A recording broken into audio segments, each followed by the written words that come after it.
মালদা শহরে মৃতদেহ উদ্ধার হলো রাস্তার পাশে হাইড্রেনের মধ্যে।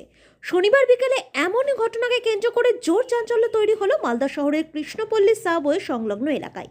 জানা গিয়েছে শনিবার বিকেল 4টের দিকে হঠাৎ করে স্থানীয়দের নজরে পড়ে কৃষ্ণপল্লী সাবওয়ে সংলগ্ন স্টেট ব্যাংকের পাশে রাস্তার ধারে হাইড্রেনের মধ্যে এক ব্যক্তি নিথর অবস্থায় পড়ে রয়েছেন। ড্রেনের মধ্যে মুখ চোবানো অবস্থায় অজ্ঞাত পরিচয় ওই ব্যক্তি মৃত অবস্থায় পড়ে থাকার ঘটনায় এলাকায় জোর চাঞ্চল্য তৈরি হয়।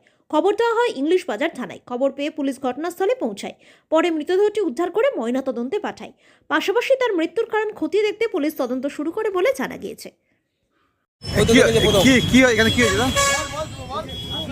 দেখা যাচ্ছে এরকম করে পড়ে আছে, বুঝা যাচ্ছিল না প্রথমে, খোঁজাখুঁজি করার পর বুঝা গেল মানুষ আছে। প্রথমে আমরা বস্তা বস্তা পড়ে আছে, তারপর কি দেখলেন, কি অবস্থা পড়ে আছে? এখন একটু খোঁজাখুঁজি করার পর দেখছি মানুষ মরে পড়ে আছে মনে হচ্ছে, মানুষই মনে হচ্ছে, কান পান সব দেখা যাচ্ছে।